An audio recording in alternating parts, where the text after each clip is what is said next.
نحمده ونصلي ونسلم على رسوله النبي الأمين المكين الحنين الرؤوف الرحيم أما بعد فأعوذ بالله من الشيطان الرجيم بسم الله الرحمن الرحيم وأوفوا بالعهد إن العهد كان مسؤولا صدق الله مولانا العظیم۔ ناظرین کرام، السلام علیکم ورحمۃ اللہ وبرکاتہ۔ اللہ تعالیٰ کے فضل و کرم اور حضور نبی اکرم صلی اللہ علیہ وسلم کے نعرہ پاک کے صدقے سے آج ہم جمعۃ المبارک کی ایک اور نشست میں حاضر ہیں، اور ہم انشاءاللہ آج پھر جو ہے حضور نبی اکرم صلی اللہ علیہ وسلم کی ریاست مدینہ کے جو خارجی اصول تھے، خارجہ پالیسی تھی، اس کے حوالے سے آج ہم اپنی گفتگو کر کے اور اس موضوع کو انشاءاللہ آج ہم ختم کریں گے، تاکہ پھر اگلے جمعے سے ہم حضور نبی اکرم صلی اللہ علیہ وسلم کی ریاست مدینہ کی جو داخلہ پالیسی تھی، انٹیریئر پالیسی تھی، اس کے اوپر گفتگو کریں۔ تو پچھلی نشست کے اندر ہم نے جو ہے یہ بات عرض کی تھی کہ حضور نبی اکرم صلی اللہ علیہ وسلم نے دنیا میں جو مختلف بیرونی اقوام تھیں ان کے ساتھ جو تعلقات قائم کیے، یعنی بین الاقوامی سطح کے اوپر جو تعلقات جو ہے وہ قائم کیے، وہ برابری کی سطح پر اور رواداری کی بنیاد کے اوپر استوار کیے، یعنی کسی کو کی سپریمیسی کو قبول کرتے ہوئے نہیں، بلکہ برابری کی سطح پر اور رواداری کے ساتھ جو ہے اسلام نے بیرونی دنیا کے ساتھ تعلقات کو قائم کیا۔ اور اگر کہیں سے بھی اسلام کی سوورینٹی کو اور اسلام کی ریاست کو چیلنج آیا تو اسلام نے اس سے منہ نہیں موڑا، اس سے اوائڈ نہیں کیا، بلکہ اس کو قبول کیا، یعنی اس چیلنج کو قبول کرنے میں کمزوری نہیں دکھائی، بلکہ بر وقت اس کا جو ہے سامنا کیا، اس کا سدباب کیا، اس یعنی کہ فتنے کو جڑ سے اکھاڑ کر پھینک دیا۔ کیونکہ جو اقوام چیلنجز کا سامنا کرنے کی صلاحیت نہیں رکھتی اور چیلنجز سے جو ہے منہ موڑتی ہیں، وہ اقوام جو ہے دنیا میں عزت اور آبرو کے ساتھ جی نہیں سکتی۔ اگر دنیا کے اندر عزت کے ساتھ، آبرو کے ساتھ، وقار کے ساتھ، شان و شوکت کے ساتھ، دبدبے کے ساتھ اگر زندہ رہنا ہے تو پھر جو چیلنجز آپ کو جو ہے بحیثیت قوم پیش آتے ہیں، ان چیلنجز کا سامنا بھی کرنا پڑے گا اور ان کا سدباب بھی کرنا پڑے گا۔ تب کہیں جا کر آپ کی جو سالمیت ہے، آپ کی جو سوورینٹی ہے، وہ برقرار رہ پائے گی۔ اور اگر آپ چیلنجز سے منہ موڑیں گے تو جو دوسری اقوام ہیں وہ سمجھ جائیں گی کہ یہ اب ہمارا ترنوالا ہیں، یہ ہمارا مقابلہ نہیں کر سکتے، اور پھر ایسی یعنی کہ صورت کے اندر اپنی سوورینٹی کو، اقتدار اعلیٰ کو برقرار رکھنا تقریباً ناممکن ہو جاتا ہے۔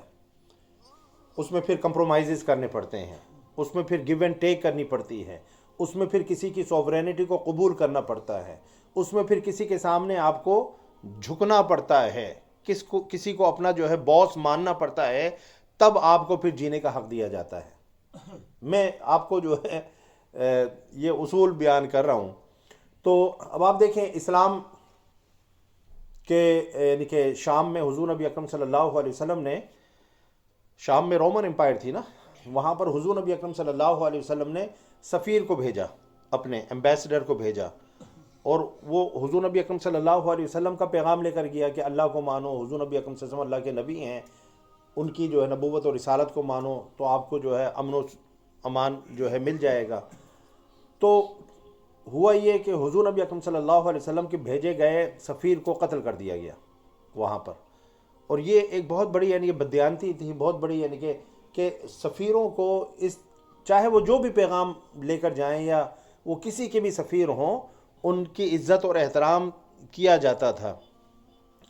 تو حضور نبی اکرم صلی اللہ علیہ وسلم نے اس کو ایک تھریٹ کے طور پر، ایک چیلنج کے طور پر لیا، اور اس چیز کو آپ نے برداشت نہیں کیا، حالانکہ ایک سفیر کا قتل تھا۔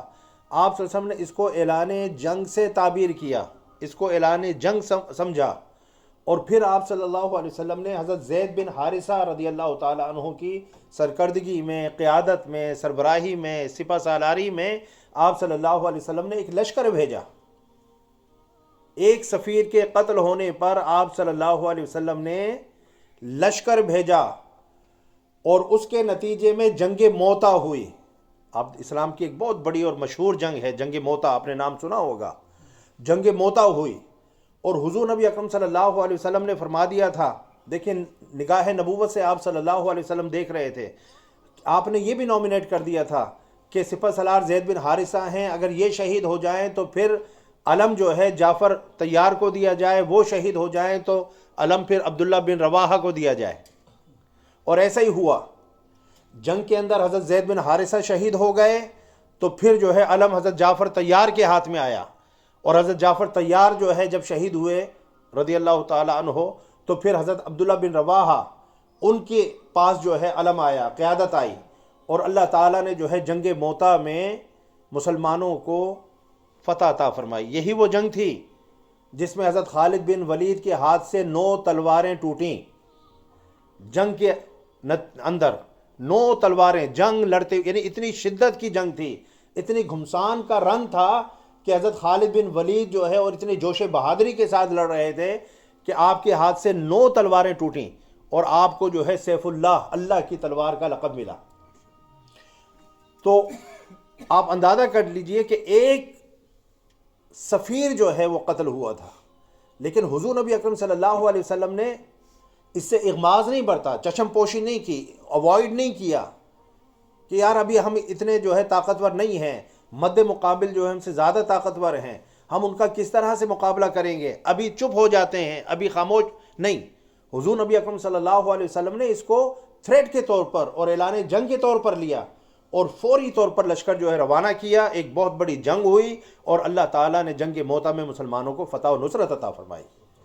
یہ ہوتا ہے، اس سے پھر آپ دیکھیں کہ باقی دنیا کے اوپر جو ہے کتنا روب اور دبدبہ پیدا ہو گیا ہوگا کہ مسلمانوں کے ایک سفیر کو قتل کیا گیا تو دیکھو مسلمانوں نے جو ہے اس کو برداشت نہیں کیا. ان کی جرت، ان کی بہادری، ان کی غیرت، ملکی اور قومی حمیت ان کو اس بات کی، تو ان سے جو ہے کوئی ان کے ساتھ میس نہ کیا جائے. ہاں وہ اصل لفظ تو جو ہے پنجابی کا وہی بنتا ہے لیکن میں اب چونکہ اسپیچ کر رہا ہوں تو میں وہ الفاظ نہیں استعمال، یعنی کہ کوئی ان کے ساتھ اس طرح کے معاملات نہ کیا جائیں. مسلمان برداشت نہیں کرتے کہ ہمارے حکمرانوں کی بزدلی کی وجہ سے، بے غیرتی کی وجہ سے، کہ ہم اپنے لوگوں کو، ہم یہ بھی نہیں کہہ سکے کہ بھئی اگر اس نے کوئی جرم کیا ہے تو ہم جو ہے اپنے ملک کی قوانین کے حساب سے اپنے ملک میں اس کا جو ہے ٹرائل کریں گے، مقدمہ چلائیں گے، اور اگر واقعی جو ہے یہ مجرم ثابت ہوا تو ہمارے اپنے ملکی قوانین موجود ہیں، آپ ثبوت پیش کیجئے، ہم اپنی عدالتوں میں جو ہے یہ کیس پیش کریں گے، دیکھیں گے اگر یہ مجرم ہوا تو ہم سزا دیں گے. ہم نہیں چاہتے کہ ہماری زمین جو ہے کسی شر پسندی کے لیے استعمال ہو. جائز بات تھی نا، اپنے ملک میں جو ہے چلاتے. تو بہرحال تو جب آپ جو ہے بزدلی کے راستے پر چل پڑتے ہیں، بے غیرتی کے راستے پر چل پڑتے ہیں اور قومی غیرت جو ہے آپ میں سے ختم ہو جاتی ہے، پھر دنیا کے اندر آپ کی کوئی عزت باقی نہیں رہتی. تو حضور نبی اکرم صلی اللہ علیہ وسلم نے جب بھی کوئی چیلنج جو ہے آیا، ویسے آپ صلی اللہ علیہ وسلم نے جو ہے برابری کی، رواداری کی بنیادوں پر تعلقات استوار کیے، لیکن جب چیلنج کوئی سامنے آیا تو آپ صلی اللہ علیہ وسلم نے اس چیلنج کو آگے بڑھ کر قبول کیا، اس سے منہ نہیں موڑا. یہ ہے اسلامی طرز. پھر آپ دیکھیں کہ ایک وقت وہ آیا کہ جو کفار تھے وہ اب تلوار سے جنگ کرنے کے قابل نہیں رہے تھے. کئی جنگیں ہوئیں، غزوہ بدر ہوا، جنگ احد ہوئی، جنگ خندق ہوئی، یعنی لڑتے لڑتے ان کی بھی ہمت جواب دے گئی. ان کے پاس بھی اسباب جو ہے، ان کے بڑے بڑے سردار ان جنگوں کے اندر مارے گئے. تو جب غزوہ خندق جو ہے ہو گئی تو اس کے بعد جو ہے حضور نبی اکرم صلی اللہ علیہ وسلم نے، حالانکہ ان کی طرف سے کوئی اعلان نہیں ہوا تھا، لیکن حضور نبی اکرم صلی اللہ علیہ وسلم نے یہ اعلان فرما دیا کہ قریش اب تلوار کے ساتھ جنگ نہیں لڑیں گے، ان کی کمر ٹوٹ چکی ہے، اب یہ تلوار سے جنگ نہیں لڑیں گے بلکہ یہ میڈیا وار کریں گے. اس دور کی میڈیا وار کیا تھی کہ شعر و شاعری کے ذریعے سے، خطابت کے ذریعے سے، چونکہ عرب جو ہے بڑے اپنے آپ کو فصحا اور بلغا سمجھتے تھے، تو شعر و شاعری کے اندر کسی کی حجب بیان کرنی، کسی کو جو ہے برا بھلا کہنا باتوں کے اندر.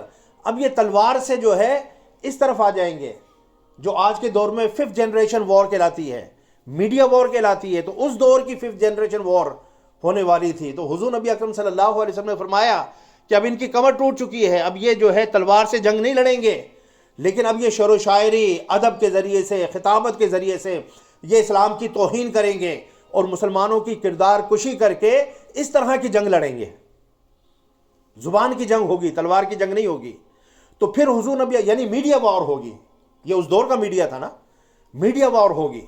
تو حضور نبی اکرم صلی اللہ علیہ وسلم نے فرمایا کہ اس جنگ کے لیے بھی آپ صلی اللہ علیہ وسلم نے جو تیاری کی، اور صحابہ کرام کو جو ہے آپ صلی اللہ علیہ وسلم نے تیار کیا کہ اگر یہ شعر و شاعری کے ذریعے سے اسلام کے اوپر حملہ کرتے ہیں تو یہاں سے بھی حضور نبی اکرم صلی اللہ علیہ وسلم نے 3 بڑے شاعروں کو کھڑا کیا. حضرت حسان بن ثابت تھے، حضرت عبداللہ بن رواحہ تھے، اور حضرت کعب بن مالک. ان 3 بڑے شعراء کو حضور نبی اکرم صلی اللہ علیہ وسلم نے فرمایا کہ اگر کفار جو ہے مسلمانوں پر اپنے شعر و شاعری کے ذریعے سے حملہ کریں تو تم نے جو ان کا جواب دینا ہے. اب آپ دیکھیں، آپ نے یہ باتیں سنی ہیں کبھی پہلے؟ تو میڈیا وار بھی جو آج کے دور میں ہم سمجھتے ہیں کہ آج کے دور میں یہ میڈیا وار شروع ہوئی ہے، نہیں، 1400 سال پہلے بھی جو ہے یہ میڈیا وار ہوئی. اور حضور نبی اکرم صلی اللہ علیہ وسلم پیغمبر اسلام نے اس میڈیا وار کا بر وقت جو ہے یعنی کہ اس کو بھانپا بھی کہ اب یہ ہونے جا رہا ہے، اور اس کے سدباب کے لیے، اس کا مقابلہ کرنے کے لیے، اس کو انکاؤنٹر کرنے کے لیے حضور نبی اکرم صلی اللہ علیہ وسلم نے یعنی کہ یہ 3 شعراء منتخب فرمائے. اور ایک بہت بڑے خطیب تھے جو بہت دبنگ جو ہے خطاب فرمایا کرتے تھے، حضرت ثابت بن قیس رضی اللہ تعالیٰ عنہ. ان کو آپ نے مقرر کیا کہ تم نے جو ہے اس کا جواب دینا ہے اور کفار کا ڈٹ کر مقابلہ کرنا ہے. تو دیکھیں ہمارے نبی صلی اللہ علیہ وسلم نے اس دور میں بھی میڈیا وار کا مقابلہ کیا. آج ہماری جو فوج ہے ان کا ایک پورا ISPR کا جو ہے پورا ایک ڈپارٹمنٹ بنا ہوا ہے، اور بہت ساری یعنی کہ ملک اور قومیں اس معاملے میں پاکستان سے پیچھے ہیں. ہمارے پڑوسی ملک نے بھی ہمارے ISPR کی کارکردگی کو دیکھ کر پھر اب اپنے حالانکہ ان کے یہاں کیا ہوتا تھا، ابھی جب ایک واقعہ ہوا تھا، حملہ ہوا، انہوں نے کیا اسٹرائک کی، ان کے جو ہے یعنی کہ آرمی کے جنرل جو سپہ سالار ہیں وہ میڈیا کے اوپر آئے، ان کے ایئر فورس کے جو ہے سپہ سالار وہ میڈیا پر آئے جواب دینے کے لیے. ان کے نیوی کے تینوں اکٹھے کھڑے ہوئے تھے، آرمی، نیوی اور ایئر فورس کے تینوں وہاں پر کھڑے ہوئے تھے، اور وہ آرمی کے سپہ سالار تینوں یعنی کہ طرح کے وہ میڈیا کا سامنا کر رہے تھے، وہ میڈیا کو جواب دے رہے تھے. ہماری کسی بھی جو ہے آرمی کا سپہ سالار سامنے نہیں آیا، ضرورت نہیں تھی. ہماری ISPR کھڑی ہوئی تھی، اور وہ اکیلی ISPR اور جنرل عبدالغفور وہ اکیلا جو ہے ان سب کے لیے کافی تھا. تو دیکھیں میڈیا وار کے اندر پاکستان نے جو ہے اپنے آپ کو امپروو کیا، اور پوری جو ہے اب سوشل میڈیا کے اوپر کتنی جنگ ہوتی ہے، کتنی یعنی کہ باتیں ہوتی ہیں. تو ان کا جو ہے پھر جو ہے آپ دیکھیں فورن پالیسی آپ کی اچھی بن ہی نہیں سکتی، کبھی نہیں بن سکتی جب تک جو ہے آپ کے اندر داخلی استحکام نہ ہو، انٹیریئر پالیسی آپ کی اچھی نہ ہو، اور آپ کے اندر جو ہے نیشنل یونٹی نہ ہو، قومی وحدت جو ہے نہ ہو. یہ چیزیں ضروری ہیں. اس کے ساتھ ساتھ آپ کا دفاع جب تک مضبوط نہ ہو، عسکری قوت آپ کے پاس اچھی نہ ہو، اور عسکری قوت میں بھی آپ کی بالادستی نہ ہو، روب نہ ہو، تو آپ کی فورن پالیسی جو ہے بے معنی ہو کر رہ جاتی ہے. تو اگر آپ چاہتے ہیں کہ آپ کی فورن پالیسی اچھی ہو، اور آپ اپنی جو یعنی کہ اٹانومی ہے، اپنی جو ہے سپریمیسی ہے اور سوورینٹی ہے، اس کے اندر آپ کو آزادی ملے، فریڈم ملے، تو اس کے لیے جو ہے آپ کا دفاع مضبوط ہونا چاہیے. کسی کمزور دفاع والی قوم کی خارجہ پالیسی یعنی کہ آزادانہ ہو ہی نہیں سکتی. ان کو ڈکٹیشن لینی پڑتی ہے. جو کمزور ہوتے ہیں معاشی طور پر یا دفاعی طور پر، ان کو ڈکٹیشن لینی پڑتی ہے، بڑی قوموں کی ڈکٹیشن لینی پڑتی ہے. ان کے مطابق انہیں اپنی خارجہ پالیسی جو ہے استوار کرنی پڑتی ہے. تو حضور نبی اکرم صلی اللہ علیہ وسلم نے جو ہے آپ یہ دیکھیں کہ اپنی جو دفاعی استحکام ہے اور دفاع کو مضبوط کرنے کا معاملہ ہے، آپ صلی اللہ علیہ وسلم نے اس سے کبھی بھی جو ہے یعنی کہ اغماض نہیں برتا، اس سے پردہ پوشی نہیں فرمائی، چشم پوشی نہیں فرمائی. تو مسلمانوں کے نبی نے یہ پیغام دیا کہ ایک وقت کو تم بھوکے رہ لینا، لیکن اپنے دفاع سے غافل نہ ہونا. کیونکہ جو قومیں اپنے دفاع سے غافل ہوتی ہیں، اپنے ڈیفنس سے غافل ہوتی ہیں، اور اپنا ڈیفنس جو مضبوط کر کے نہیں رکھتی، پھر جب چلو ایک وقت کو بھوکا رہیں گے نا آپ، تو جب آپ کی جان ہی نہیں رہے گی تو پھر کیا بھوک اور کیا کھانا اور کیا رہنا اور کیا جینا ہے جی. یہ تو ساری چیزیں زندگی کے ساتھ ہیں نا. ایک ٹائم آپ کم کھا لیں گے, مریں گے نہیں, لیکن جب زندگی نہیں ہوگی تو پھر کیا کھائیں گے؟ پھر تو قبر میں کیڑے ہمیں کھائیں گے. تو اگر کوئی قوم جو ہے آپ پر حملہ آور ہو جاتی ہے آپ کو کمزور دیکھ کر, تو پھر جو ہے آپ کو اس نے مارنا ہی ہے نا. تو اگر اپنے آپ کے سروائیول کو آپ نے انڈورس کرنا ہے, انشور کرنا ہے, تو پھر آپ اپنے دفاع کو مضبوط کریں.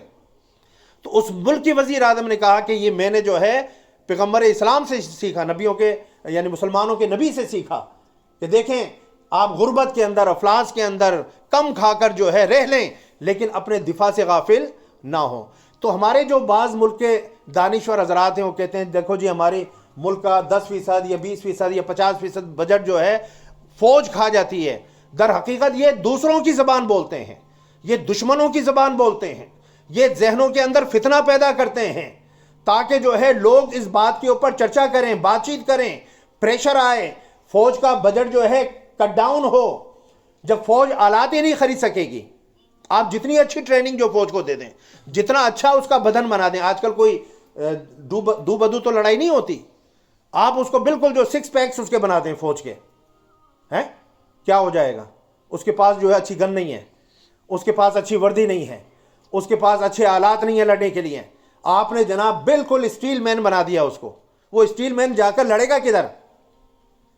کوئی ہاتھوں کی لڑائی ہے, دو بدو لڑائی ہے, تو آپ کو جو ہے S-400 بھی خریدنے پڑیں گے, آپ کو HP-9 بھی جو ہے آپ کو خریدنا پڑے گا, آپ کو جو بہترین ایئر کرافٹ بھی خریدنے پڑیں گے, آپ کو نیول شپس بھی جو خریدنے پڑیں گے, آپ کو توپیں بھی خریدنی پڑیں گی, آپ کو گنیں بھی خریدنے, ساری چیزیں جو ریکوائرڈ ہیں ایک جنگ کے لیے وہ آپ کو خریدنی پڑیں گی. تو دنیا سے جب آپ خریدیں گے فری میں آ جائیں گی؟ خریدیں گے آپ, پیسے جو ہے انڈیا دے گا آپ کے؟ بولے نا. آپ کے دفاع کے لیے اگر آلات خریدے جا رہے ہیں تو دوسرا پڑوسی ملک جو ہے اس کے پیسے دے گا؟ کون دے گا؟ بول لیں نا, بول دیں, کون دے گا؟ آپ ہی دیں گے نا. آپ کے ہم دیں گے. جب آپ کے لیے اسلحہ خریدا جا رہا ہے, اب ملک کے لیے, پاکستان کے لیے خریدا جا رہا ہے, تو پیسے کون دے گا؟ عوام پاکستان دیں گے نا, کوئی دوسرا ملک تو نہیں دے گا. فری میں تو کوئی اسلحہ جو ہے نہیں بٹتا, فری میں کوئی چیز نہیں آتی. تو مقصد یہ ہے کہ آپ کو اپنا پیٹ کاٹ کر جو ہے اپنے دفاع کو مضبوط کرنا ہوتا ہے تاکہ کوئی میلی آنکھ سے جو ہے آپ کی طرف دیکھ نہ سکے. اور جب آپ دفاعی طور پر مضبوط ہوتے ہیں, معاشی طور پر مضبوط ہوتے ہیں, تو پھر آپ آنکھوں میں آنکھیں ڈال کر بات کرتے ہیں. پھر آپ کی فورن پالیسی بھی جو ہے آزادانہ ہوتی ہے, پھر آپ اپنی مرضی کی فورن پالیسی بناتے ہیں. اور اگر یہ ساری چیزیں نہیں ہوں گی تو پھر جو ہے آپ پر فیصلے مسلط کیے جائیں گے کہ بھائی صاحب یہ کرو, یہ نہ کرو, ٹھیک ہے نا, یہ بولو, یہ نہ بولو, اس طرح سے چلو, اس طرح سے نہ چلو, اب تمہارا یہ حکمران ہوگا, یہ نہیں ہوگا. یہ سارے پھر فیصلے باہر سے آتے ہیں اور آپ پر مسلط کیے جاتے ہیں, اور اس کا خمیازہ جو ہے آپ کو بھگتنا پڑتا ہے. تو ایک آزادانہ خارجہ پالیسی کے پیچھے ایک مضبوط جو ہے داخلی پالیسی, ایک مضبوط جو ہے دفاعی پالیسی, ایک مضبوط معاشی پالیسی, اور اس کے ساتھ ساتھ قومی وحدت کا ہونا بہت ضروری ہے. تب کہیں جا کر جو ہے آپ اپنی جو خارجہ پالیسی ہے اس کو آزاد جو ہے رکھ سکتے ہیں. اور پیغمبر اسلام نے یہ سارے کام کر کے دکھائے. ہم ان کے اسوہ پر چل کر اپنے ملک کی خارجہ اور داخلہ پالیسی کو آزادانہ طور پر جو بنا سکتے ہیں. حضور نبی اکرم صلی اللہ علیہ وسلم کی سنت کی اتباع میں ہی ہم سب کے لیے جو ہے بھلائی ہے, ہم سب کے لیے خیر ہے, ہم سب کے لیے نجات ہے. اللہ تعالی ہم سب کو عمل کی توفیق عطا فرمائے, اور ہمارے جو حکمران ہیں اور ہمارے جو سیاستدان ہیں, ہمارے جو قائدین ہیں, اللہ تعالیٰ ان کو ان اصول کو سمجھنے اور ان پر عمل کرنے کی توفیق عطا فرمائے. وما علی الا البلاغ.